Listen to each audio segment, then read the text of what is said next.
A very good morning to all of you. I just want to begin by saying that we must thank the person who's responsible for this initiative in the first place, because this is a unique initiative taken by government. Here is a minister who's saying that, look, I don't want to bring out propaganda material. I don't want to just listen to the good news about what my government is doing. I want an objective, high-quality assessment of where we are as far as rural development is concerned. And we want to engage the best minds in the country. We want a report which stands on its own in academic excellence. And we want an assessment, an evaluation, and some pointers about the direction in which we need to go forward. And it is Jairam Ramesh's initiative which has led to the publication of this report, as also, if I may mention, an earlier report on the biggest employment program in human history, the MGNREGA. The Samiksha report was a similar collection. In fact, it was an compilation of all research done on the program with not a single word from the government side, so to speak. It was really an addition to scholarly work on the subject which enabled scholars across the world to gain access to what has been studied, written, and said about NREGA across the world. And I believe I must congratulate the IDFC Foundation for again bringing out a first-rate report which gives us a snapshot of what is happening in rural India.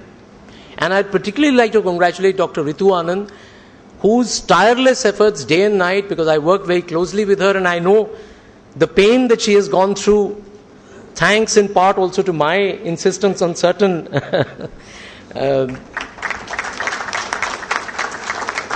requirements to be met. So really this is an occasion of great joy and celebration for all of us, because I think a lot of effort went into this report. As I said, not only was it not supposed to be government propaganda material, but we had an excellent advisory council of the most eminent academics in the country who have researched and worked on rural development. There were practitioners who have worked on rural development, and all that wisdom put together has resulted in really an outstanding report which we have before us.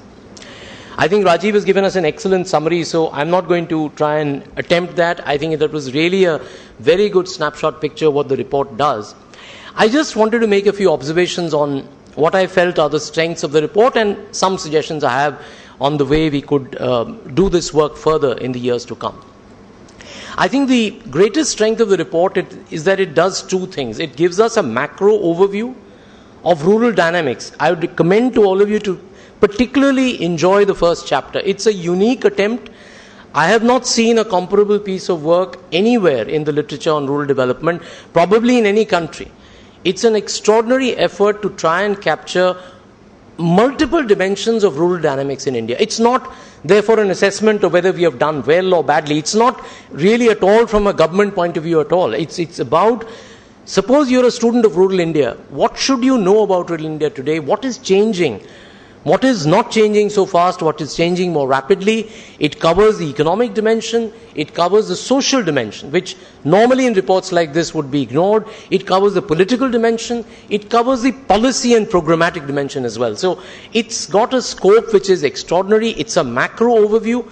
It is therefore crisply written and gives you a snapshot picture. Each of those sections in the first chapter actually are major agendas for future research, where something has been put forward which should be discussed, challenged, debated, agreed or disagreed with, and I think that's a really powerful element in the report.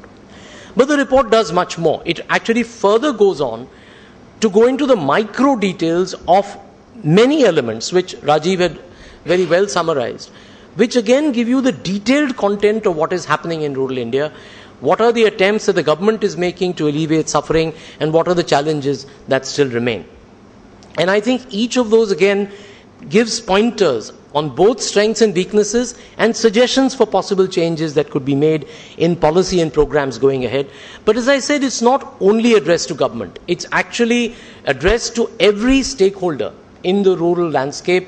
And I would say strongly that this report bears translation into as many Indian languages as possible, at least into Hindi, because that would make its access to those about whom the report has been written, and I think that would be something which we should very seriously consider.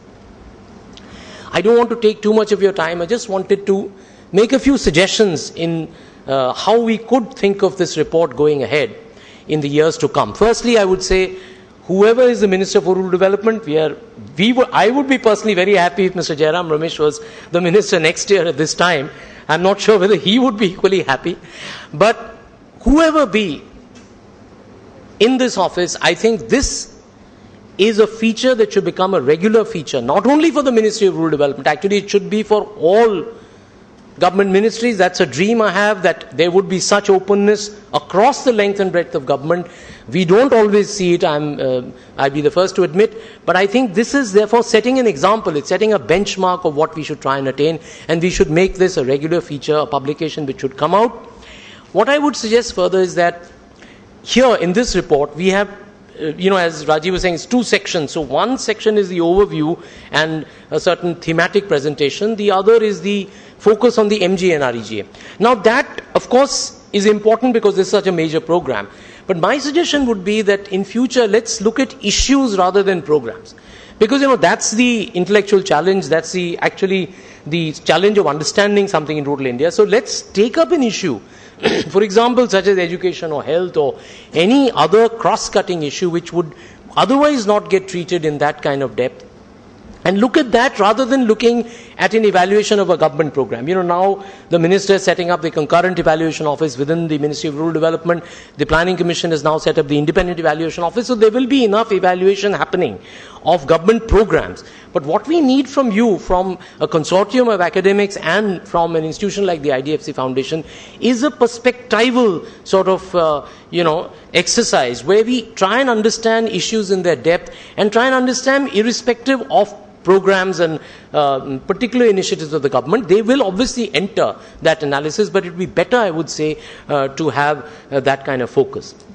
I also just wanted to, in passing, mention a few of the weaknesses that I felt in the report. I was particularly, I would say unhappy that in the discussion on sustainability on water, there is no reference to the major paradigm shift that is being attempted in the 12th five-year plan. In fact, if I would say, just briefly comment on Rajiv's summary of the report, I would say if you read the 12th five-year plan, especially the chapters on rural development and water, which I have authored, you will find them much more severely critical of government than your own report. So I don't know which way to look at it. You've been very polite, I think, in many ways. But at the same time, I felt in the section on water and sustainability, there was a lack of understanding of what has actually been attempted, which is a major change from the past. I was particularly appalled to read that the government is contemplating the interlinking of rivers across the country. The government is not contemplating that. If you read the 12th five-year plan, there is a scathing critique of this whole initiative, this humongous plan to control nature and to divert rivers.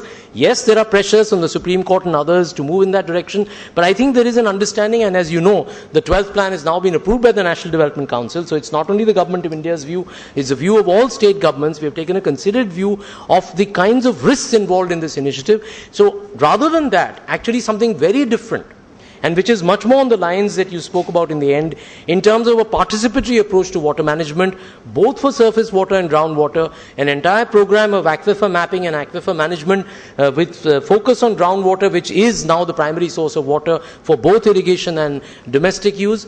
So I think there are certain elements which I thought could have been better highlighted, particularly, as I said, the sections on water, but these are just suggestions for future use. I had particularly made these points as the chair of the Advisory Council. I was a little unhappy that that was not taken on board, but really this is not the time to be pointing to a few flaws in this report. I think what we have done is a landmark contribution to scholarship on rural India, and I once again commend the IDFC Foundation and thank the Minister for making this possible. Thank you.